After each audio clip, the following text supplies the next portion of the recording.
Buenas tardes, hoy es viernes 1 de septiembre. Este es el video correspondiente a la segunda clase de la unidad de genética. En esta clase vamos a continuar con una perspectiva de alguna manera histórica de la genética clásica mendeliana. Vamos a discutir cruzas de híbridas, ligazón de genes en el marco del principio de distribución independiente de Mendel y herencia ligada al sexo. Espero que la clase les sea útil. Recuerden siempre que tienen el foro para consultas y que tengan un buen fin de semana. Bueno, en la clase pasada hablamos de cruza monohíbrida, en la cual se cruzaban individuos, vimos el ejemplo con justamente el trabajo de Mendel, con plantas de arveja, donde cruzaban individuos que diferían en una característica, y a partir de ahí entonces obtenía la primera generación filial y la segunda generación filial, y a partir de los fenotipos que observaba en esa F1 y F2 es que surgieron los primeros conceptos de lo que se conoce como genética clásica. Ahora, el mismo Mendel trabajó entonces con cruzas un poco más complejas, en donde cruzó individuos que diferían en dos caracteres. Por ejemplo, la forma de la arveja, una forma redonda versus una forma arrugada, y el color, forma amarilla, el color amarillo o el color verde. A esto entonces es lo que se conoce como cruza dihíbrida. Es una cruza entonces de organismos puros, genéticamente puros para las características en estudio, pero que los organismos que se cruzan difieren en dos de estas características: forma, en este caso, y color de la semilla. Si nosotros analizamos, habiendo visto ya el principio de segregación, que dice que, bueno, en la formación de gametos los homólogos se separan, por lo tanto, los alelos para el mismo gen, en este caso los alelos que tienen la misma letra, son los alelos para un mismo gen, porque la generación parental es homocigota para los caracteres en estudio. Pero si pasamos a los gametos, vamos a ver que los gametos son haploides, es decir, que tienen todos los genes. En este caso son dos genes que están en estudio, pero obviamente los gametos tienen que tener todo el genoma de la especie, en particular en este caso de la arveja, pero simbolizamos solamente o indicamos solamente los genes que se están estudiando en esta cruza en particular. Pero vemos que entonces son haploides, tenemos un único alelo para cada gen en los gametos. Los gametos entonces, al realizarse la fecundación, se vuelve a formar un organismo diploide con dos alelos para cada gen. Pero fíjense que ahora, dado como son los gametos que se utilizaron para esta cruza, recordemos que Mendel podía utilizar una planta como por ejemplo macho a través de los granos de polen que transfería con un pincel a una planta hembra, colocando esos granos de polen en las flores de la planta que utilizaba como hembra en la cruza, digamos. Entonces podía controlar cuáles eran los gametos masculino y femenino que iba a utilizar, y por lo tanto controlaba la progenie que se formaba. Necesariamente entonces el gen R, que es el gen entonces que en este caso simboliza la codificación para algún gen que afecta la forma de la semilla, necesariamente va a ser heterocigota con el alelo R grande y con el alelo R chica. Y lo mismo ocurre con el gen que, entre otros genes, determinan el color de la arveja. Este en particular va a ser también heterocigota. Por lo tanto, el genotipo de la F1 va a ser todo heterocigota para ambos genes. Pero el fenotipo, recordemos los conceptos de genotipo y fenotipo que vimos en la clase pasada, el fenotipo va a ser todo uniforme. ¿Por qué? Porque hay un alelo que determina la forma de la semilla, que es dominante, que es el de la semilla más redonda, digamos, sobre el alelo que determina la forma rugosa. Como es dominante, como hay una relación de dominante recesivo en los alelos que determinan la forma, pero también en los alelos que determinan el color, toda la generación F1 va a ser uniforme, con una cierta forma y un cierto color. Sin embargo, como vimos en el caso de la cruza monohíbrida, al dejar que las plantas de la generación F1 se autofecunden, cada una de estas plantas va a generar sus propios gametos masculinos y sus propios gametos femeninos, vemos que ahora el panorama se complica mucho. Aparecen, como ocurrió con las cruzas monohíbridas, aparecen los fenotipos que habían desaparecido en la F1, aparecen en la F2. ¿Cuáles? Bueno, aparece el color verde, que no había estado presente en las F1, y aparecen las semillas rugosas, que tampoco habían estado presentes.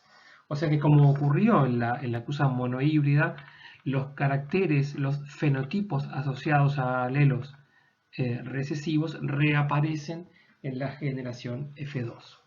Fíjense que si miramos solamente la forma y no el color, vamos a ver que la relación es de 3 a 1. Si ustedes cuentan en estos cuadrados de este tablero de Punnett, la relación entre arvejas redondas y rugosas es 3 a 1. Y lo mismo ocurre si cuentan la relación de colores. Es 3 a 1 la relación entre fenotipos amarillos y fenotipos verdes. Bien, ¿qué es lo que determina este tablero de Punnett que sea un poco más complejo que el que vimos en la clase pasada? Bueno, lo que recordamos es que el tablero de Punnett tiene, tanto para los gametos masculinos como para los gametos femeninos, la cantidad de filas y columnas necesarias según la cantidad de gametos diferentes que participan en la cruza. Fíjense que todos estos son todos distintos. Fíjense que todos tienen una R y todos tienen una A, pero cómo están combinadas esas letras es diferente en cada caso, ¿verdad? Ambas mayúsculas, ambas minúsculas, una mayúscula y una minúscula, y el contrario. Y eso ocurre tanto para gametos masculinos como para gametos femeninos. Por lo tanto, tenemos 4 tipos de gametos diferentes en lo que respecta al genotipo de estos dos genes en estudio, tanto para gametos masculinos como femeninos. Por lo tanto, tenemos un tablero de Punnett de 4 columnas y 4 filas, por lo tanto 16 opciones en la progenie. Acá estamos representando entonces la progenie en la F2. Bien, entonces, como en la progenie ya sabemos que volvemos a obtener organismos diploides, por lo tanto tenemos para cada una 2 R's y 2 A. Sin embargo, según los gametos que se juntan, vamos a tener diferentes genotipos para esta progenie en la generación F2, y esos genotipos me van a determinar los fenotipos, o sea, lo que está representado con una cierta forma y un cierto color. ¿Sí? Entonces vemos que tenemos, por ejemplo, si tenemos un tablero de Punnett de 4 columnas y 4 filas, pero luego estamos hablando de progenies que son de repente con números absolutos muy grandes, algunos cientos de plantas que se forman como producto de esta cruza, algunos cientos de semillas. Por eso es que en genética se habla mucho entonces de proporciones o de relaciones. Entonces acá tenemos un tablero de Punnett de 16 cuadraditos, ¿sí? Cada uno de ellos asumimos que tiene igual probabilidad. ¿Por qué? Porque cada uno de estos 4 gametos masculinos y cada uno de estos 4 gametos femeninos se va a formar en igual proporción, y porque el encuentro de gametos se asume que es al azar. Por lo tanto, todos estos cuadraditos, que son 16, tienen igual proporción. Y ahí es que entonces uno puede decir, bueno, ¿cuál será la proporción fenotípica en la F2 de plantas con la forma redonda y el color amarillo? Bueno, contamos y son 9. ¿Cuáles son las proporciones de plantas con forma redonda pero color verde? Bueno, son 3. ¿Cuáles son la proporción de plantas con forma rugosa y color amarillo? Son 3. ¿Y cuál es la proporción de plantas en la F2 con ambos fenotipos recesivos, es decir, forma rugosa y color verde? Y es 1. 9, 3, 3, 1. Estas no son números absolutos, son relaciones o proporciones, ¿verdad? Entonces, en este tipo de cruza dihíbrida, cuando hay genes que tienen alelos que tienen una relación de dominante recesivo, y que además se distribuyen en forma independiente, y ahora vamos a ir a eso, la relación entonces de fenotipos en la generación F2 va a ser 9331, y esto es una cosa que en los experimentos de Mendel, estas proporciones, así como se repetía la relación de 3:1 en forma consistente en las cruzas monohíbridas, se repetían estas relaciones 9331 en forma consistente en las cruzas dihíbridas, lo cual lo llevó a formular este segundo principio, que es justamente el principio de distribución independiente. Vamos a ver qué estamos asumiendo cuando hablamos de estas proporciones. Bueno, nosotros estamos asumiendo que todos estos cuadraditos tienen igual probabilidad, un 16avo, y eso ocurre porque los gametos se encuentran al azar, pero además porque cada uno de estos 4 gametos asumimos que se forma en igual proporción, al igual que cada uno de estos gametos femeninos. Si dijéramos cuál es la proporción de estos gametos femeninos, bueno, es 1/4 de cada tipo, o 25%. ¿Cuál es la proporción de cada uno de estos gametos en el caso de los gametos masculinos? Igual, 1/4 de cada tipo, o 25%. Al estar asumiendo que tenemos entonces gametos con igual probabilidad y que se forman todas las combinaciones posibles de ambos genes, fíjense que estamos formando todas las combinaciones posibles de R y de A, lo que estamos en definitiva haciendo es asumir que los genes se distribuyen en forma independiente.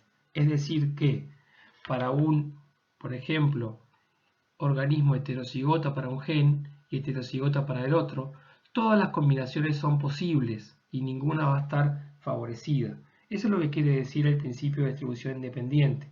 Básicamente, los alelos de un gen segregan o se separan en forma independiente de los alelos del otro gen. Por lo tanto, todas las combinaciones de esos dos alelos para los dos genes van a ser igualmente probables. Esto entonces es lo que va a determinar las proporciones fenotípicas en la generación F2.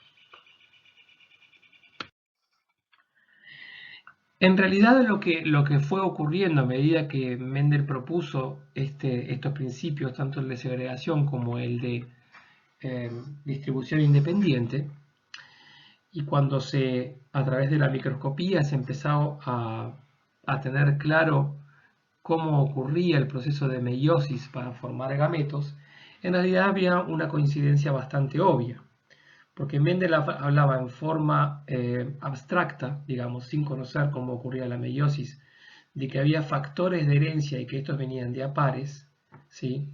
Y se empezó a quedar cada vez más obvio que los cromosomas venían de a pares, lo que hoy conocemos como algo muy claro, que es justamente que en los organismos diploides los cromosomas vienen de a pares, justamente los pares homólogos. Pero además, lo que proponía Mendel, nuevamente sin conocer lo que ocurría en la meiosis, es que estos pares de factores de herencia tenían que separarse durante la formación de gametos. Y fue quedando muy claro que los pares de cromosomas homólogos justamente se separan, y si vemos acá en la fase 1 de meiosis, lo que recordemos de la unidad 1, lo que ocurre es justamente eso.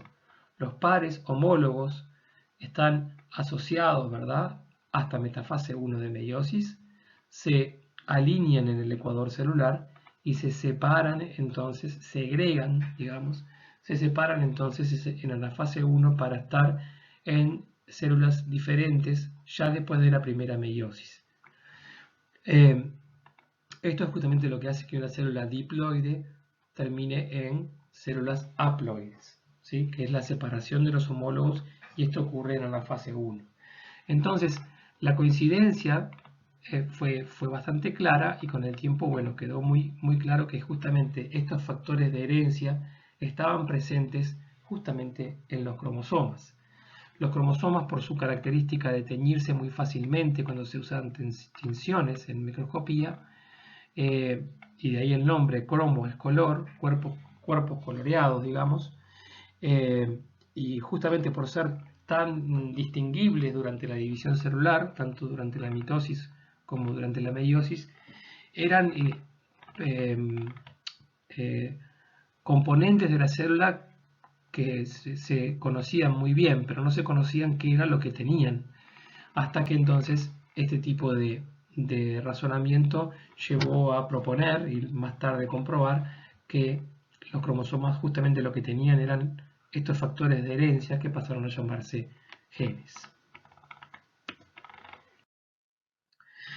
Bien, entonces lo que vimos recién como cruza dihíbrida la podemos visualizar de esta otra manera. Si los cromosomas son los portadores de los genes, podemos indicar un organismo diploide para un gen R, cualquiera, que determina, en este caso, la forma de la semilla. Podemos determinar entonces si es diploide y en este caso es, por ejemplo, heterocigota u homocigota, no importa, pero la cosa es que podemos determinar que en un cromosoma, en un cierto lugar, que es lo que llamamos en la clase pasada el locus del gen, va a estar ubicado entonces alelos, que puede ser el mismo o puede ser diferente, en este caso son diferentes, en el par homólogo. Acá tenemos un par homólogo. Recordemos que el par homólogo tiene los mismos genes, pero puede tener diferentes alelos, como se representa en este caso. Y tenemos otro gen que codifica para el color de la arveja, que también entonces lo ubicamos en el mismo cromosoma, en el par homólogo, con alelos que pueden ser el mismo alelo o alelos distintos. Si nosotros ahora pasamos a representar entonces la cruza que vimos en la diapositiva hace 2 diapositivas atrás, pero en vez de representar las letras, representamos los cromosomas, lo podemos representar de esta manera. La generación parental es homocigota, ¿sí?, para ambos genes, y la generación parental tanto para los genotipos y fenotipos recesivos como para dominantes. Pero entonces en la formación de gametos, acá tenemos entonces cómo pasamos de una célula diploide a una célula haploide, ¿sí?, que tiene todos los cromosomas pero solamente uno de cada tipo. Lo mismo ocurre con la formación de gametos de este otro progenitor. Por lo tanto, la F1 va a tener toda esta composición de cromosomas. Y fíjense cómo ahora tenemos entonces que es heterocigota para ambos genes, ¿sí? Vuelve a ser diploide y es heterocigota para ambos genes. Cuando asumimos entonces, para formar la generación F2, que los genes se distribuyen en forma independiente, ¿por qué asumimos esto? Porque cada uno de estos gametos va a recibir un cromosoma de los más largos y un cromosoma de los más chicos, ¿sí?, pero va a recibir todas las combinaciones posibles. Fíjense cómo tenemos acá, cada gameto tiene un cromosoma más grande, un cromosoma más chico, pero todas las combinaciones posibles, tanto en el caso de gametos masculinos como femeninos. Cuando representamos las cruzas, obtenemos entonces el resultado que obtuvimos antes. O sea que asumimos que los cromosomas están en los genes, ¿sí?, y representamos lo mismo representando estos cromosomas con sus locus o loci en diferentes lugares, de la misma manera que representamos las letras indicadoras de esos alelos en forma más simbólica cuando explicamos la cruza dihíbrida, ¿sí? Bien, entonces de alguna manera esto entonces presenta un análisis un poco más complicado que la cruza monohíbrida, pero sigue siendo básicamente lo mismo, pero con un esquema un poco más complicado porque estamos analizando los genes de A2. Ahora bien, ¿qué es lo que estamos asumiendo cuando hicimos el análisis anterior? Estamos asumiendo, fíjense que acá estamos copiando lo que estaba en la diapositiva anterior, estamos asumiendo que el locus del gen que en este caso codifica para la forma de la arveja y el locus del gen que codifica para el color de la arveja están en cromosomas distintos. ¿Qué queremos decir con cromosomas distintos? Están en pares homólogos distintos. La abeja tiene un número haploide de cromosomas de 7, es decir, n igual 7. Por lo tanto, para representar el genotipo entero de la arveja, deberíamos representar de una célula diploide, deberíamos representar 7 pares homólogos. Hasta acá estamos representando 2, simplemente porque son 2 los genes que estamos considerando en este caso en particular. Cuando hablamos de genes no ligados, entonces, estamos hablando de genes, visto en forma simple, estamos hablando de genes que se ubican, cuyos loci se ubican en cromosomas diferentes. Y este caso, entonces, es cuando es claro que se cumple que estos genes se van a heredar en forma independiente, se van a distribuir en la progenie en forma independiente. Es decir, que esto que está acá, que es lo que vimos, asumiendo que cada uno de estos gametos se forma en igual proporción, es justamente lo que estamos asumiendo cuando decimos que se distribuyen en forma independiente. También vimos, sin embargo, que en un cromosoma, en un mismo cromosoma, puede haber varios miles de genes. Por lo tanto, hay una alta probabilidad que 2 genes cualesquiera estén en el mismo cromosoma. Recordemos entonces que los cromosomas son, básicamente en los cromosomas pueden ocurrir varios miles de genes, cada uno ubicado en un determinado lugar, que es lo que se conoce como locus. Entonces acá estamos representando justamente lo contrario al anterior. En este caso, los mismos genes que determinan, que codifican para la forma y el color de la arveja, están en el mismo cromosoma. Y ahí es cuando aparece el concepto de genes ligados. Ahora lo que ocurre es que ya no podemos asumir lo que estábamos asumiendo antes. ¿Qué es lo que no podemos asumir? O digamos, no se van a formar todos estos fenotipos posibles. Sí, probablemente sí se van a formar todos estos fenotipos posibles. Lo que no podemos asumir tan fácilmente son las proporciones de ellos. ¿Por qué no? Porque no podemos asumir ahora que estos 4 gametos masculinos y que estos 4 gametos femeninos se van a producir en iguales proporciones, ¿sí? O sea, las proporciones de la progenie evidentemente dependen de las proporciones de los gametos. Y las proporciones de los gametos las asumimos como 1/4 en este caso, cuando analizamos 2 genes, cada uno con 2 alelos, pero en el caso de que no estén ligados. Y en el caso de que estén ligados, en principio podemos decir que de la forma en la que están combinados estos alelos, R mayúscula y A mayúscula van a tender a heredarse juntos, y R minúscula y A minúscula van a tender a heredarse juntos porque están en el mismo cromosoma. Si lo llevamos a lo que estábamos viendo antes cuando representábamos los cromosomas con los colores y demás, veríamos entonces que los gametos que tienen una R mayúscula y una A mayúscula van a estar entonces en mayor proporción que los que tienen, por ejemplo, una R mayúscula y una A minúscula. Van a tender a heredarse entonces ligados, ¿sí? Los alelos que están en un mismo cromosoma tienden a heredarse ligados, y ahí se habla entonces de ligación de genes, y en este caso entonces el principio de distribución independiente no se cumple como tal, al menos en cuanto a las proporciones esperables.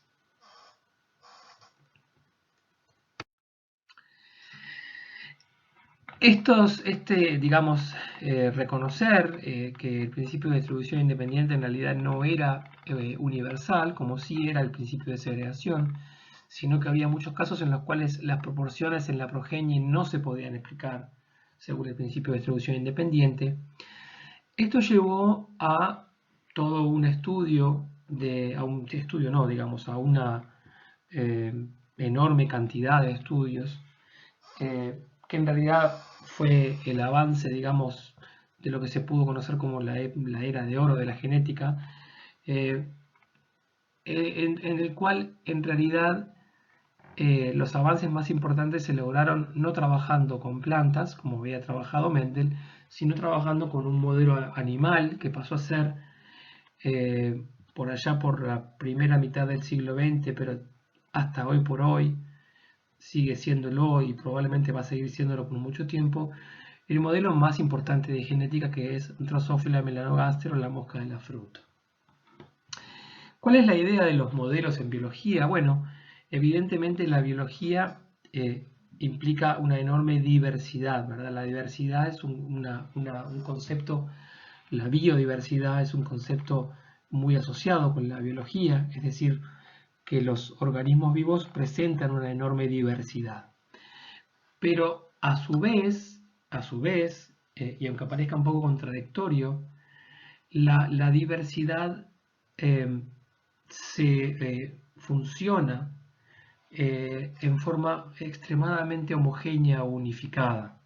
A veces se habla de unidad en la diversidad, porque en realidad los principios básicos son universales. Los principios biológicos básicos son universales, a pesar de la enorme diversidad con la cual ocurren los organismos. Entonces, el uso de modelos permite explorar principios básicos fundamentales y aprender sobre ellos y sacar conclusiones sobre estos principios básicos, y esas conclusiones no aplican solamente al organismo con el cual se trabajó, en este caso, por ejemplo, la mosca de la fruta, sino que aplican a un grupo mucho más grande de organismos, que puede ser en realidad todos los seres vivos o una parte importante de los seres vivos según el tipo de fenómeno biológico que se esté explorando.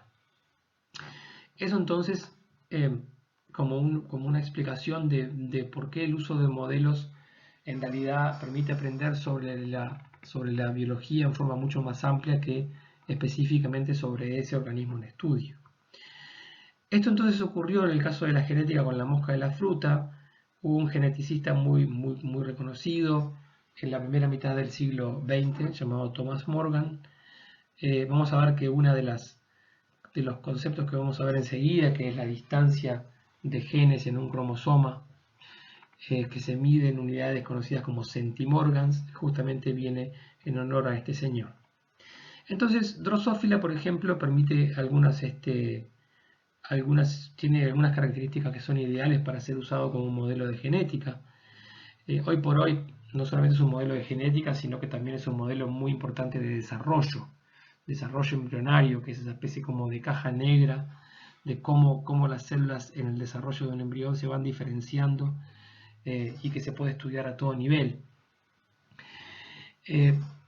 Entonces, bueno, ¿por qué se transformó en un modelo de genética y de desarrollo? Bueno, es fácil de mantener en el laboratorio, tiene generaciones rápidas, con lo cual las cruzas producen progenies en forma rápida y se obtienen entonces resultados experimentales relativamente rápido. Las progenies son grandes y eso es muy útil para poder trabajar entonces de forma con parámetros estadísticos, con proporciones, en forma más fácil. Y además, con los años, empezó a tener una genética conocida. ¿Qué quiere decir esto? Bueno, que se conoció cada vez más sobre sus genes, sus alelos, sus mutaciones, dónde estaban ubicadas en los cromosomas, y más adelante simplemente se mapeó todo el genoma, conociendo en detalle no solamente digamos, las secuencias nucleotídicas de todo el genoma, sino también para diferentes partes del genoma a qué proteínas estaban asociados y a qué función, ¿verdad? Todo eso es lo que, no solamente la genética, sino también la expresión y también en parte la evolución de estos genes, todo avanzó mucho, digamos, en función justamente de este modelo de Drosophila melanogaster. Bien, entonces, volviendo al tema de la ligazón de genes, mucho se avanzó en función justamente de este modelo. Y la razón de esto es que se encontró una forma experimental de obtener mutantes. Por ejemplo, acá vemos moscas normales y moscas que tienen ojos blancos. Esta no es el fenotipo normal de los ojos, sino que es una mutación, ¿sí? El fenotipo normal, que en general se utiliza la terminología del fenotipo silvestre, y eso proviene del uso del inglés del wild type, es el rojo, pero acá se muestra una mutación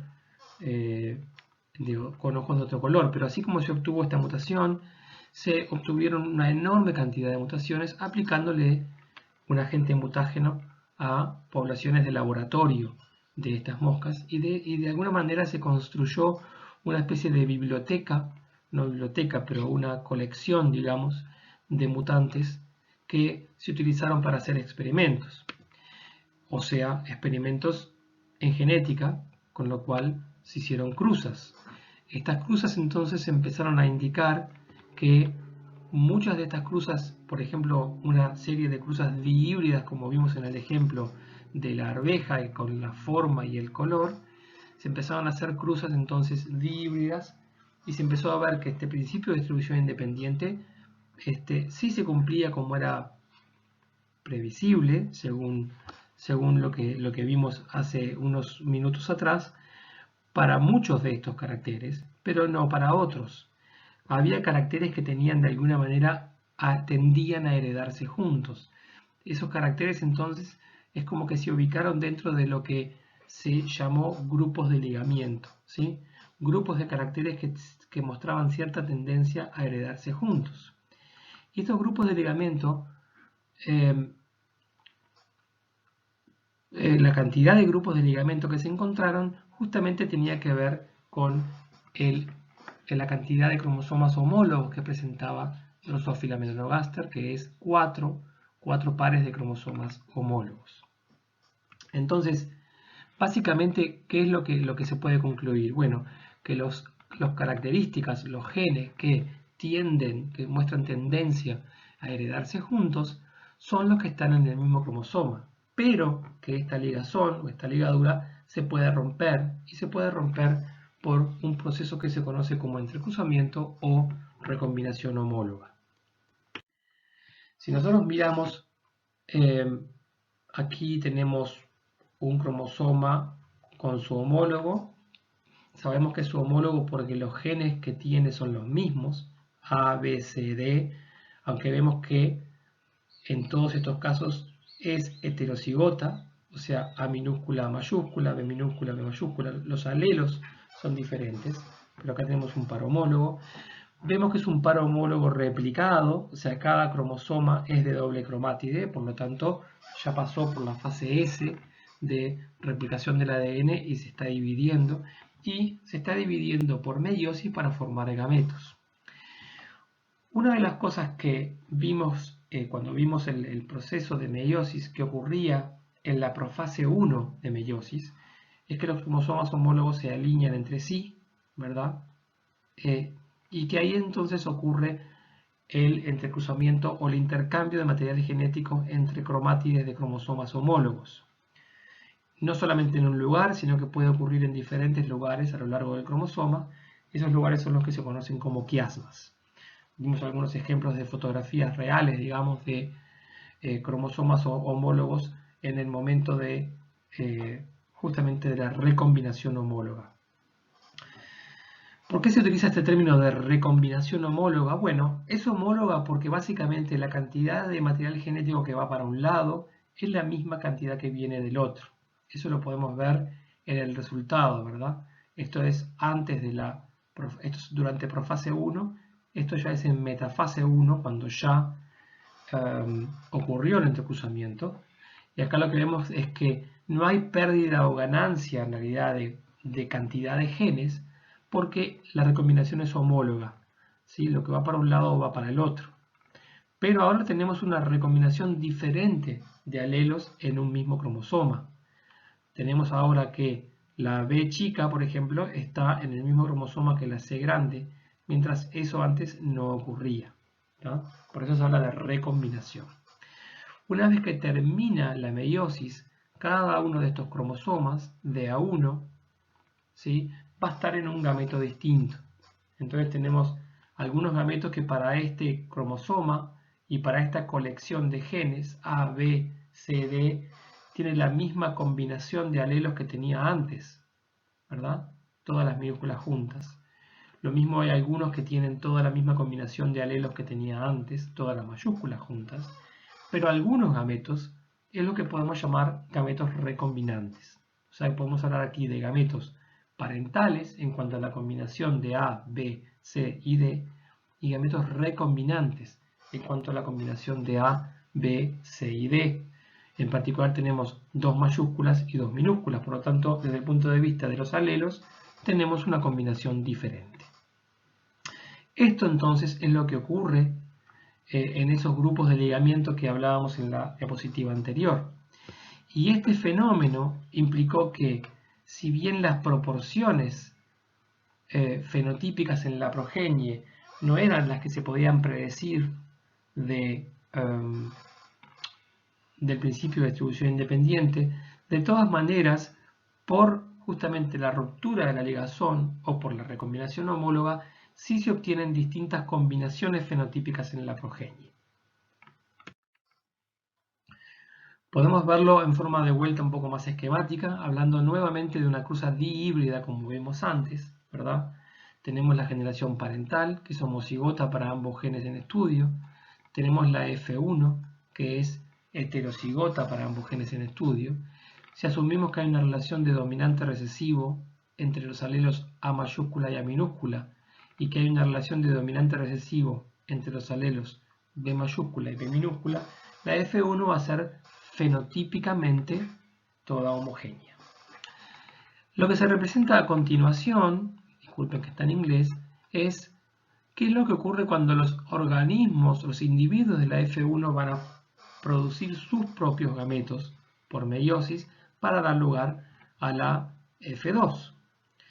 Lo que va a ocurrir entonces es que si estos dos genes A y B están ligados, o sea, están en el mismo cromosoma, como se muestra aquí, la formación de algunos gametos va a ser la parental, A grande con B grande, vienen en el mismo cromosoma, A chica con B chica vienen en el mismo cromosoma, ¿sí? Son los que están representados aquí, gameto A grande, B grande, gameto A chica, B chica. Estos son los tipos parentales o progenitores, pero acá tenemos combinaciones nuevas como resultado de la recombinación.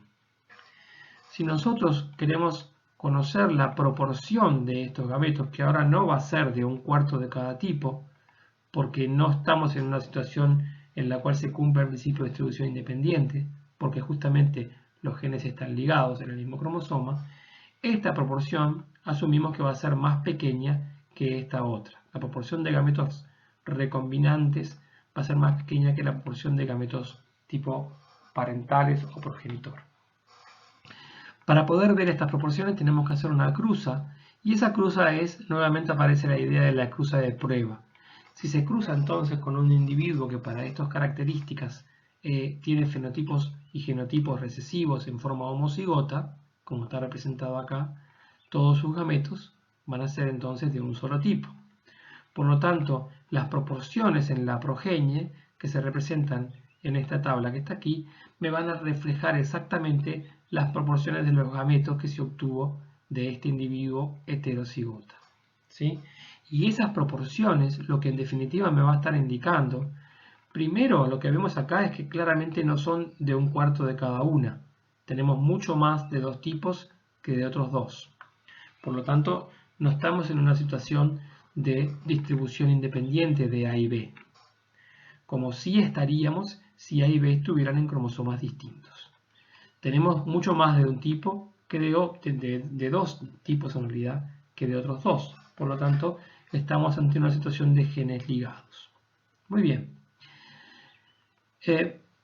¿Cuán lejos o cuán cerca están estos dos genes A y B en el cromosoma? Va a determinar esta proporción, ¿sí? Esta proporción no es fija, sino que depende de la distancia. Y esto fue lo que entonces se trabajó con toda esa colección de mutantes que yo les comentaba antes, en el caso de Drosophila, pero luego después con muchos otros tipos de organismos más, se empezó a establecer, digamos, el orden y la distancia de genes en los distintos cromosomas de acuerdo justamente a la proporción de estas recombinaciones, o de acuerdo en definitiva a al porcentaje o a la cantidad de recombinación homóloga para dos genes cualesquiera, ¿sí? Si nosotros sumamos aquí, me da 32 recombinantes dividido el total, 226, por 100, eso me da 14. O sea que el porcentaje de recombinantes, 32 dividido el total por 100, el porcentaje de recombinantes es lo que se definió en forma de alguna manera arbitraria como cuán lejos están ubicados estos dos genes en el cromosoma. 14 unidades de mapa porque es 14%, o 14 centimorgans. Entonces, lo que se obtuvo, lo que se propuso como convención es que dos genes con 1% de recombinación están separados por un centimorgan o una unidad de mapa. De esa manera, entonces, fíjense que acá tenemos un cromosoma de los cuatro, uno de los 4 cromosomas de Drosófila, con diferentes mutantes, patas cortas, patas largas, alas cortas, diferentes colores de ojos, o sea, con las colecciones de mutantes que se habían ido obteniendo y haciendo una gran cantidad de cruzas, se estableció entonces que distintos genes están ubicados en un mismo cromosoma, por lo tanto forman parte de un mismo grupo de ligazón, a distintas distancias. Y estas distancias se obtenían en cada caso según la cantidad de recombinaciones en porcentaje, cantidad de recombinaciones, ¿sí?, expresados en porcentaje. 31% de recombinación son 31 centimorgans de distancia. Fíjense que en realidad dos genes cuyos loci están ubicados muy lejos en extremos opuestos de un cromosoma van a estar a una distancia muy grande. 104,5 centimorgans, por ejemplo. ¿Esto quiere decir que tienen un 104,5% de recombinación? No, eso no podría ser, ¿verdad? La cantidad máxima de recombinación posible es 50%. Si tenemos 50% de recombinantes y 50% de parentales, en realidad estamos en una situación que no puede distinguirse de una situación en la cual los genes estén en cromosomas distintos. Por lo tanto, por más que estén en un mismo cromosoma, genes que estén a más de 50 centimorgans simplemente se distribuyen en forma independiente.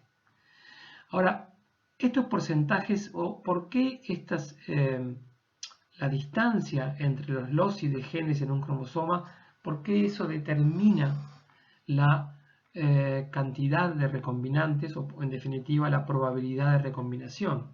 Bueno, volviendo a la diapositiva anterior, lo determina porque según cuán lejos estén los loci de los genes en un cromosoma, diferente va a ser la probabilidad de que el entrecruzamiento ocurra o de que la recombinación ocurra en un punto intermedio a esos dos loci. Vamos a ver un poco qué quiere decir esto. Bueno, acá tenemos A y D, son los loci de dos genes que están muy lejos entre sí. Y fíjense que entonces el entrecruzamiento o el quiasma, la formación del quiasma, puede ocurrir en un punto, si asumimos que es un punto al azar del cromosoma, la probabilidad de que este punto esté en algún punto intermedio entre A y D es bastante alta, porque están muy lejos entre sí. En cambio, hacia el otro extremo, si nosotros consideramos dos genes C y D que están muy cerca en el cromosoma, por lo tanto, la probabilidad de que haya recombinación, es decir, que el quiasma se forme o que el punto de corte sea en un punto intermedio a C y D, tendría que ocurrir solamente en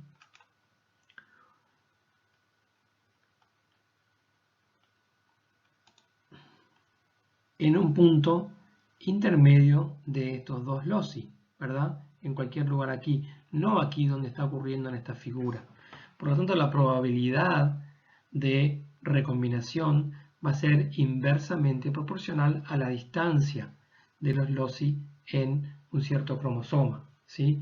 Fíjense que desde el punto de vista de C y D no hubo ninguna recombinación. Las dos mayúsculas siguen estando juntas y las dos minúsculas siguen estando juntas en todos los gametos formados en esta meiosis. Por lo tanto, desde el punto de vista de C y D, la recombinación aquí es 0. En cambio, sí hay recombinación para B y D, sí hay recombinación para A y D. Entonces, la distancia entre los loci de dos genes en un cromosoma, ¿sí?, determina en forma inversamente proporcional la probabilidad de que haya recombinación entre esos loci, ¿sí? Este concepto, que se utilizó hace ya muchos años para hacer lo que se conoce como el mapeo de genes en un cromosoma, como vimos en la diapositiva anterior, en realidad es mucho más amplio y podemos extenderlo hoy por hoy a que cuando uno le dicen, bueno, se hace un análisis de ADN y uno descubre que tiene una cierta proporción de ascendencia, digamos, no sé, vikinga versus asiática, ese tipo de cosas que nos resultan tan atractivas. Bueno, hay un concepto que subyace, digamos, de alguna manera, todo ese tipo de análisis más moderno desde el punto de vista genético y es la recombinación como algo más o menos probable según cuán lejos o cuán cerca estén los loci de dos genes en un cierto cromosoma. Bien, cambiando un poco de tema ahora, pero siguiendo con el modelo de Drosophila, lo otro que permitió innovar este modelo es que, a diferencia de las plantas con las que trabajó Mendel, que eran plantas que se autofecundaban, eran plantas hermafroditas, o sea, macho y hembra en el mismo individuo, en el caso de Drosophila, como ocurre en la mayoría de los animales, el macho es un individuo y la hembra es otro. Por lo tanto, las cruzas entre macho y hembra, bueno, son cruzas distintas a las que trabajó Mendel, en donde había la posibilidad de hacer una autofecundación. Esto entonces permitió justamente ver que los cromosomas eran determinantes de una característica absolutamente fundamental, digamos, del individuo, que era justamente su sexo, ya que las hembras y los machos tenían diferencias en sus cromosomas en forma notoria. Eso es lo que hoy conocemos justamente como la determinación cromosómica del sexo. El macho y la hembra tienen cromosomas distintos, especialmente en lo que conocemos como el par de cromosomas sexuales. Esa diferencia no ocurre en lo que denominamos autosomas. En el caso de Drosophila, n igual 4, tenemos entonces 3 autosomas y un cromosoma sexual, o en una célula diploide, 3 pares de autosomas y un par de cromosomas sexuales. Ese par de cromosomas sexuales me determina el sexo, y en el caso de Drosophila, coincidentemente, es igual al del ser humano, es decir, las hembras son XX, las hembras son el sexo homogamético, por lo tanto el par de cromosomas sexuales es realmente un par homólogo. En el macho es el sexo heterogamético, podemos llamarlo XY, y entonces el par de cromosomas sexuales en el macho no es un par homólogo, con lo cual quiere decir que tiene genes distintos, no es un par homólogo. Esto que coincide en el ser humano y en Drosophila no es algo universal, o sea, en diferentes organismos la determinación cromosómica del sexo tiene diferentes formas. Por ejemplo, ocurren especies en las cuales a los machos no tienen realmente un par homólogo, un par de cromosomas sexuales, sino que tienen solamente uno. En algunos casos el macho es homogamético, como vemos aquí, y la hembra es heterogamética. Para diferentes especies, esta determinación cromosómica del sexo tiene diferentes formas. Hay incluso especies como todos los himenópteros, que son la mayoría de insectos sociales como hormigas, avispas, abejas, en donde la diferencia es mucho más grande, porque en realidad lo que ocurre es que los machos son totalmente haploides, o sea, tienen solamente un cromosoma de todos sus cromosomas, de todo su genoma, mientras que las hembras son diploides. Eso es un caso bastante particular. En definitiva, entonces, lo que permitió el trabajo con Drosophila es ver que hay algunas características, ¿sí?, que se dice que están ligadas al sexo. Vamos a ver un poco eso. Pero primero vamos a ver entonces qué es lo que ocurre cuando tenemos la formación de gametos con el par de cromosomas sexuales. Bueno, ocurre lo mismo que ocurre con todos los demás, es decir, en un par de cromosomas por el principio de segregación, cada gameto recibe un único cromosoma de cada tipo, o sea que en el caso de los óvulos de una hembra de Drosophila por meiosis, cada óvulo va a tener un solo cromosoma X. Por supuesto que va a tener también los tres autosomas, ¿verdad? Pero va a tener un solo cromosoma X. Pero todos los óvulos van a tener un cromosoma X.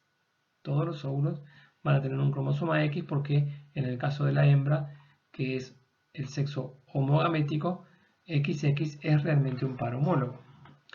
Pero en el caso del macho es diferente, y de acá viene el concepto de heterogamético, porque los gametos, en este caso representados como espermatozoides, no van a tener el mismo cromosoma sexual, sino que la mitad de los gametos masculinos tendrán el cromosoma X y la otra mitad tendrán el cromosoma Y. Sigue teniendo, por supuesto, los tres autosomas, o sea, cada gameto tiene el genoma completo, pero desde el punto de vista del cromosoma sexual tiene o una X o una Y. ¿Sí? Eso quiere decir que en la progenie, de alguna manera, por eso es que se dice que el macho es el que determina, el espermatozoide determina el sexo de la progenie, porque el espermatozoide, según sea X o Y, va a determinar que la mitad de la progenie va a ser hembra y la otra mitad va a ser macho, ¿sí? Desde el punto de vista de las proporciones o desde el punto de vista de la probabilidad. O sea que a priori esto ocurre entonces tanto en Drosophila como ocurre en nuestra especie, ¿verdad? La probabilidad de un hijo varón o una hija mujer es la misma justamente porque podemos visualizarlo de esta manera. Bien, cuando se trabajó con mutantes de Drosophila, justamente se vio con algunas características, más allá de que pudieran o no cumplir el principio de distribución independiente cuando se hacían cruzas dihíbridas, algunas características solamente haciendo cruzas monohíbridas daban resultados un poco extraños. Por ejemplo, había una mutación que implicaba moscas de ojos blancos, ¿sí? Cuando la forma común o silvestre de los ojos es rojo. Cuando se hizo una cruza entonces entre una hembra de ojos rojos y un macho de ojos blancos, se obtuvo toda la progenie F1 de ojos rojos. Hasta ahí, obviamente, ninguna sorpresa. Bueno, el color de ojos rojos es dominante sobre el color de ojos blancos, por lo tanto, esto es lo mismo que se obtendría en una cruza monohíbrida como las que trabajó Mendel o como las que sin ningún tipo de concepto nuevo, digamos. Cuando se hacía la F2 se esperaba entonces la proporción 3:1 de la cual ya hablamos. 3 del fenotipo dominante, ojos rojos, versus 1 del fenotipo recesivo, ojos blancos. Tomen en cuenta cuando decimos 3:1 estamos hablando de proporciones, ¿verdad? Las progenies son un número bastante elevado de individuos. Lo que se encontró, por ejemplo, es que la proporción no era 3:1, sino que estaba bastante distinta a 3:1. Pero el resultado más interesante era que esta reaparición del fenotipo desaparecido en la F1, o sea, la reaparición del fenotipo de ojos blancos, solamente ocurría en machos y no en hembras. O sea que la herencia de esta característica era distinta para machos que para hembras. La explicación de eso justamente son las características que están ligadas al sexo. Si lo vemos desde el punto de vista de la formación de gametos masculinos y femeninos, pero ahora representamos representamos el cromosoma y el alelo del gen que determina en este caso el color de ojos, vamos a ver que representamos con una B mayúscula el alelo dominante para el color de ojos rojos. ¿Por qué lo representamos como un superíndice de X? Justamente es una forma de representar que está en el cromosoma X, que ese gen está en el cromosoma X, ¿sí? Si no, lo representaría simplemente con una B mayúscula o con una B minúscula. Entonces, la hembra en la generación parental es, por ejemplo, homocigota para este gen. Y en el macho, si el locus del gen está en el cromosoma X, el macho va a tener solamente uno, ya no va a tener dos alelos para ese gen, ¿sí? O sea que en el macho no vamos a poder hablar de que sea homocigota o heterocigota porque tiene un único alelo para ese gen. En el caso del macho, entonces se habla que es hemicigota, ¿sí? Hemicigota. Entonces, los alelos, los genes que están ubicados, por ejemplo, en el cromosoma X, de los cuales el macho tiene uno solo, no se habla de homocigota o heterocigota, sino que se habla de hemicigota. Si vemos, como vimos antes, la formación de óvulos y la formación de espermatozoides por meiosis, vemos cómo son todos los óvulos, vemos cómo son todos los espermatozoides. Acá fíjense que podríamos representar solamente una fila, ¿verdad? Porque esta lo que hace es repetir la anterior. Recordemos que eso lo vimos en la clase pasada. Pero lo más importante es que acá vemos por qué en la F1 todos los individuos tienen ojos rojos. Porque el alelo mutante, que es el que define los ojos blancos, es un alelo recesivo. Por lo tanto, en condición de heterocigota, como están las hembras, no se va a expresar, simplemente se expresa el alelo dominante, ojos rojos. Ahora, ¿por qué los machos tienen todos ojos rojos? Porque los machos necesariamente van a heredar su cromosoma X de la madre. El cromosoma X necesariamente viene del óvulo, mientras que el cromosoma Y viene del padre, ¿verdad? Pero como estamos hablando de un gen que está en el cromosoma X, los machos no van a ser portadores de ese alelo mutante del cual sí era su padre. ¿Qué pasa entonces cuando formamos la F2? Bueno, cruzamos una hembra de la F1 con un macho de la F1, eso es lo que define la F2, una hembra de la F1 con un macho de la F1. En la F2 entonces estamos cruzando una hembra heterocigota para ese gen con un macho que tiene en realidad el alelo normal para ese gen. Entonces los espermatozoides van a ser estos, los óvulos van a ser estos, y fíjense cómo ahora en nuestro tablero de Paneth tenemos que la mitad de los óvulos van a ser portadores del alelo mutante. Entonces, esa mitad va a dar lugar a algunas hembras, pero que van a heredar el alelo normal de su padre, ¿sí? Pero van a formar una cierta proporción de machos que vuelven a tener entonces el alelo mutante que tenía en la generación parental. Por eso es que en la F2 solamente los machos van a expresar en condición de hemicigota esta característica mutante, ¿sí? Mientras que las hembras, la mitad de las hembras va a ser portadora de esa característica, pero no la va a expresar fenotípicamente. Por eso entonces la F2 vuelve a aparecer el fenotipo de ojos blancos, pero solamente en los machos. Bien, si nosotros ahora tomáramos, vimos que en realidad el fenotipo mutante puede estar asociado a un genotipo homocigota o heterocigota. Imaginemos que tomamos una hembra heterocigota y hacemos una cruza de prueba. Lo estamos representando entonces de esta manera, ¿verdad?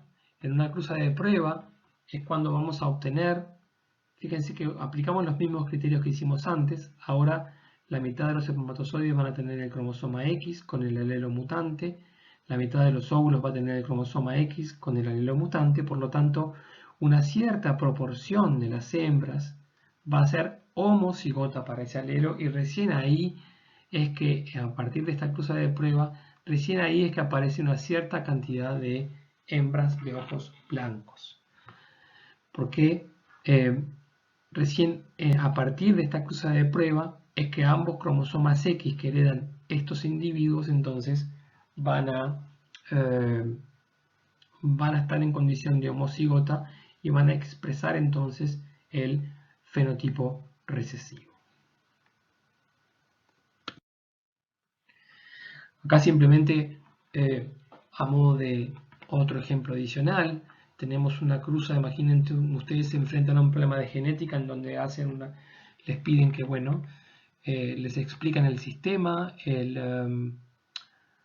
les explican que el fenotipo de ojos blancos se asocia a una mutación recesiva y que se asocia también al cromosoma X, o sea, hay una cierta cantidad de información que se les da previamente y luego se les dice, bueno, se cruza una hembra de ojos blancos con un macho de ojos rojos. Ustedes de esa manera ya saben cuáles son los genotipos de los padres de esa cruza, porque la hembra de ojos blancos necesariamente es homocigota para ese alelo mutante y porque el macho de ojos rojos necesariamente tiene el alelo normal, porque si tuviera el alelo mutante tendría ojos blancos, ¿sí? Entonces ustedes pasan de conocer el fenotipo de la generación que van a ser, de la cual van a ser la cruza, lo asocian a un cierto genotipo, si pueden hacerlo en función de la información que tienen, y de ahí entonces pasan a poder predecir, ¿sí?, el genotipo de los gametos. ¿Cómo? Bueno, simplemente aplicando el principio de segregación, ¿verdad? Cada gameto va a tener un único cromosoma X, en este caso de vuelta son, para el caso de la hembra, son los mismos, o sea, podríamos representar solamente una fila en este tablero de panel. De esta manera, entonces, ustedes pueden predecir cuál va a ser la progenie. Les decía que de esta manera, entonces, ustedes pueden predecir cuál va a ser la progenie, aplicando básicamente los mismos conceptos que aplicaríamos en una cruza monohíbrida común, pero tomando en cuenta que estamos hablando de una característica ligada al sexo. Una cosa que podemos ver aquí es que en un macho y en una hembra, en los caracteres ligados específicamente al cromosoma X y en un sistema de determinación del sexo como el nuestro, XX en el caso de hembras, XY en el caso de machos, entonces aquellas características que están ligadas al cromosoma X, ¿sí?, se van a representar fenotípicamente, se van a expresar fenotípicamente en los machos con más frecuencia, porque solamente teniendo un alelo que determine esa característica ya va a alcanzar para que se exprese, por más que esa condición sea o que ese alelo sea recesivo, mientras que en el caso de la hembra tiene que estar en condición de homocigota para que eso se exprese. Y eso ocurre en realidad, y acá hay un concepto que está bueno tomar en cuenta, y es que en los cromosomas sexuales no solamente ocurren genes asociados a características sexuales primarias o secundarias, sino que, y especialmente en el caso del cromosoma X, que es mucho más grande que el cromosoma Y, ocurren en realidad genes que codifican para funciones muy diferentes. Y eso hace entonces que haya algunas enfermedades asociadas a mutaciones de genes que están, cuyo locus está en el cromosoma X, que son más frecuentemente observadas en varones que en mujeres, en el caso del ser humano, porque en el caso de los varones, solamente en condición de hemicigota esas mutaciones se van a expresar, mientras que en el caso de mujeres las probabilidades son mucho más bajas, porque tienen que estar en condición de homocigota y solamente ser portadoras de ese alelo mutante no va a alcanzar. Algunos ejemplos de enfermedades monogénicas. Cuando hablamos de enfermedades monogénicas nos referimos a enfermedades que pueden de alguna manera definirse por una mutación en un gen determinado, ¿sí? Pueden asociarse a una mutación en un gen determinado. Esas enfermedades monogénicas, entonces hay algunas que son más comunes en varones que en mujeres por justamente asociarse a mutaciones de genes que están en el cromosoma X, que como vemos no tienen nada que ver con características sexuales, sino que pueden tener que ver con el daltonismo, que es mucho más común en varones que en mujeres. Hay 3 genes asociados a la biosíntesis de pigmentos. Esos pigmentos son pigmentos que funcionan en la detección de colores de diferentes longitudes de onda. Bueno, 2 de estos genes están en el cromosoma X y por lo tanto la probabilidad de daltonismo en varones es mucho más alta que en mujeres, como seguramente muchos de ustedes saben, simplemente porque es algo que forma parte de la cultura popular. La hemofilia es otro problema que es más común. Algún tipo de hemofilia asociada a genes en el cromosoma X es más común en varones que en mujeres. La distrofia muscular. Es decir, hay ejemplos entonces en donde vemos que esa mayor probabilidad de expresión fenotípica de una característica en varones que en mujeres ocurre justamente por herencia, lo que se conoce como herencia ligada al sexo, o sea, herencia que difiere en varones y en mujeres.